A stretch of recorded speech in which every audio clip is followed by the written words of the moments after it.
Ladies and gentlemen, we interrupt our program of dance music to bring you a special bulletin from the Intercontinental Radio News.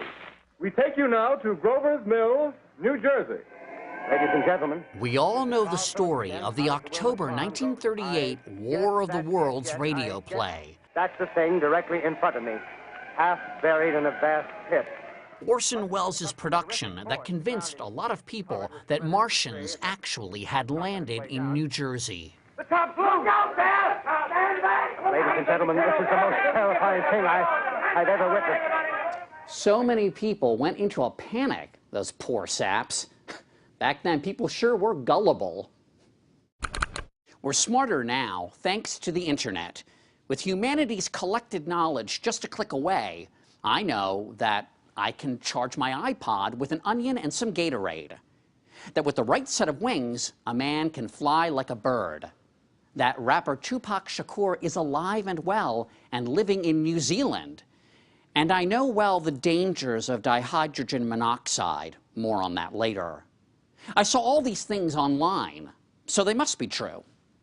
People want to latch on to a story that's really good, even if it's not true. And they'll spread that story. And if that story is a video, then that's what they'll spread. Adam Savage and Janie Heineman are TV's Mythbusters. That's what I'm talking about. That's perfect. For 10 years, they and their team have been debunking myths, legends, and hoaxes, like that video supposedly showing an iPod charged by an onion. Busted. And for those 3 million net surfers who found this viral video utterly compelling, there's 2 minutes of your life you'll never get back again. We've always thought that video equaled the truth, and YouTube definitely plays and preys upon that. Is that sort of the newer version of, well, if it's in the newspaper, it must be true? I think exactly. But even these proud skeptics were fooled by the recent video of the winged Dutchman who calls himself Jarno Smeets.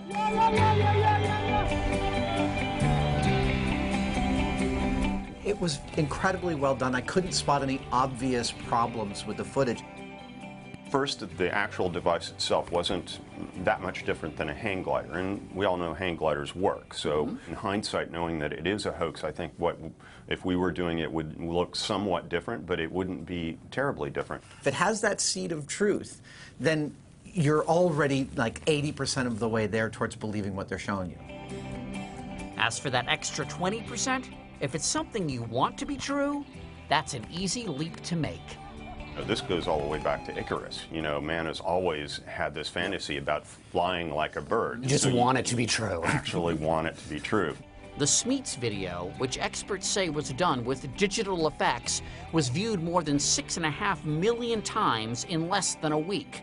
Yes, there's a sucker born every nanosecond.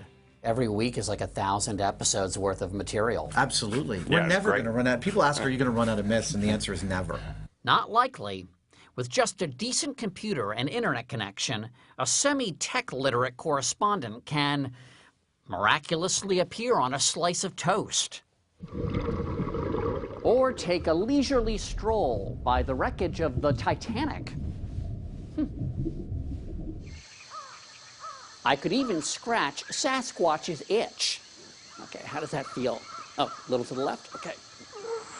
Of course, none of those things is true, nor is the Chinese rainbow owl, another hoax that came and went just this past week.